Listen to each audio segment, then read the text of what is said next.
Good morning, everybody. I'm Montana Attorney General Austin Knudsen. At this time, we felt it was appropriate after about a 48-hour investigation to go ahead and give the public an update on what's going on, and the media as well. At this point, we have identified our suspect as well as the 4 victims. So as you all know, at approximately 10:30, 10:40 in the morning on Friday, our suspect, Michael Paul Brown, entered the Owl Bar here in Anaconda. And after a brief series of actions, opened fire and shot and killed 4 local residents here in Anaconda. First of all, I want to offer our deepest and sincere condolences to the community of Anaconda, to the family and friends of these victims. This is just absolutely horrific, something like we haven't seen in the state of Montana, and thankfully we do not see these things very often in the state of Montana. At this point, I can confirm the names of our victims. 59-year-old Daniel Edwin Bailey, who was a patron at the bar that day. 64-year-old Nancy Loretta Kelly, who was the employee and bartender that morning. 70-year-old David Allen Leach, who was also a patron that morning. And finally, 74-year-old Tony Wayne Palm. All the victims were from here in Anaconda. At this point, I also want to point out the fact we've got a tremendous law enforcement response that's responded here in Anaconda. I know at one point yesterday we had over 250 boots on the ground that were helping out with the manhunt and engaged trying to find this suspect. At this point, our suspect is still at large. And I'll go ahead and say this right now. We've got tremendous cooperation from Homeland Security, from our federal partners, the FBI, the U.S. Marshal Service. We want to find this guy. This is a dangerous individual who has committed an absolutely heinous crime against this community and these victims. I'll go ahead and announce right now that at this time we have a $7,500 reward, and that's just the initial reward. I'll also state that. But we have a $7,500 reward for any information that would lead us to Michael Paul Brown. We also have set up a hotline through the U.S. Marshal Service. This is really easy. 1-877-WANTED-2, the number 2. I'll give that number, 1-877-926-8332. If you have any information that would help us get to the whereabouts of our suspect, please use that number. Again, I'm going to point out we had just a tremendous local, statewide, and federal law enforcement presence to the scene. I could read off the entire list of all the agencies, but we'd be here for a while. But this is what we do in Montana. We step up, we help our neighbors, we come in, and I also want to thank the feds. The federal agencies have been tremendous help here. There have been a lot of assets. We've got air assets, ground assets. We're going to catch this guy. This is still absolutely priority number 1. Probably in the next 24 hours, you're going to see the law enforcement response shift a little bit. This is absolutely still priority number 1 to find this suspect. But we've got a lot of resources here in Anaconda. They've been here for about 48 hours.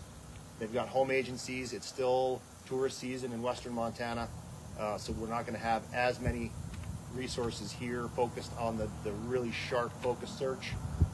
You're going to see that stance shift a little bit, but this is going to turn into a fugitive location operation at this point. So that's our update at this point. I'm happy to take a couple of questions as long as we stay cogent to the situation.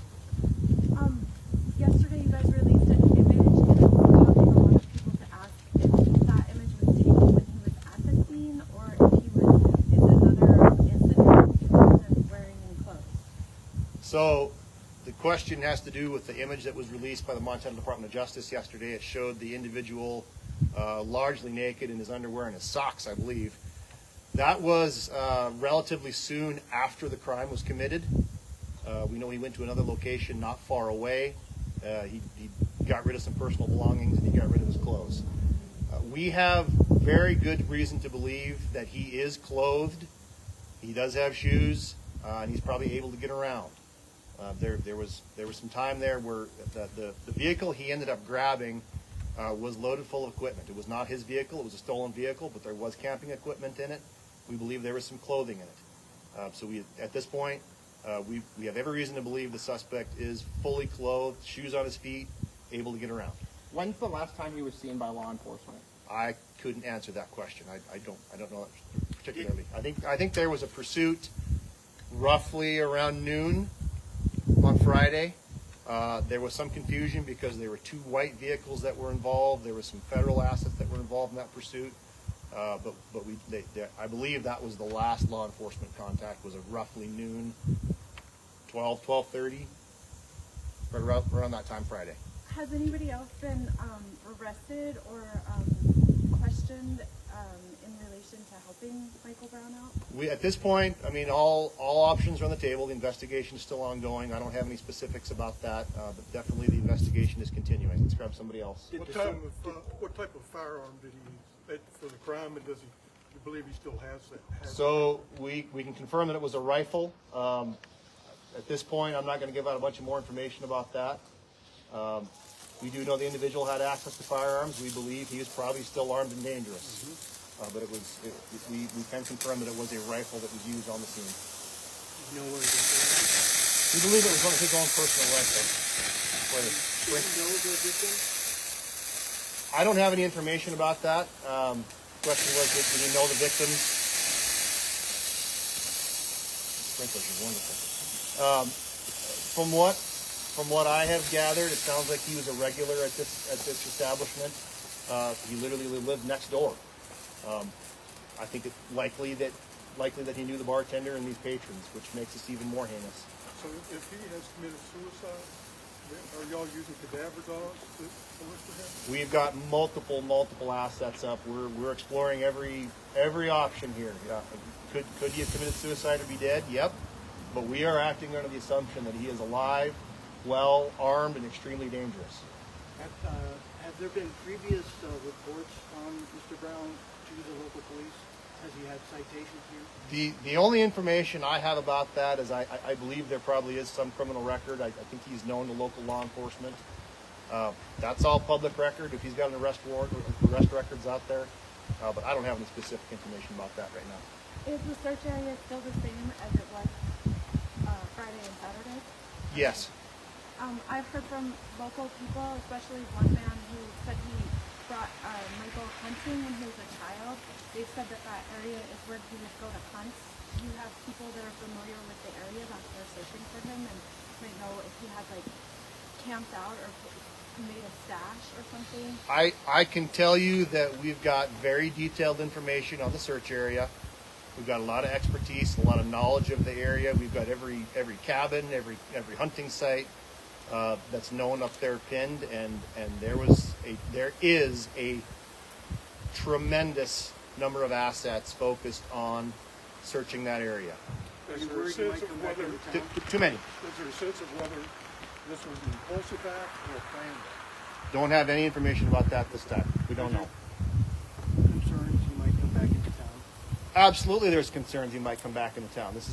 By all indications, this is an unstable individual who walked in and murdered 4 people in cold blood for no reason whatsoever.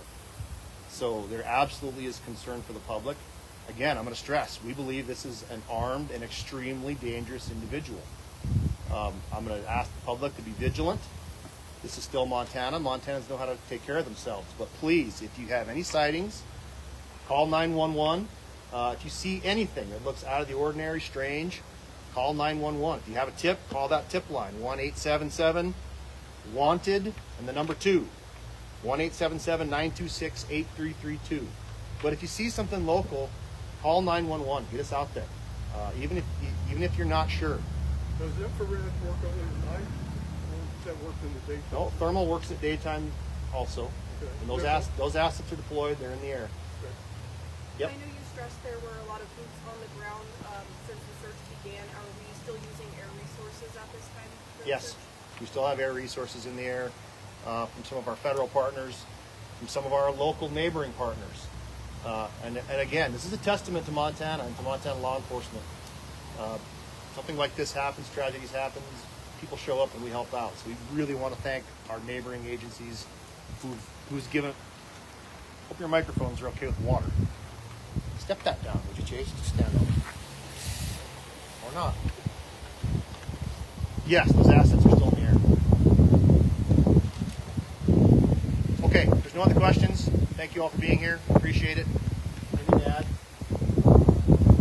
Okay, again, I want to thank all of our law enforcement assets. This is a tremendous tragedy, and we're going to find this guy one way or the other.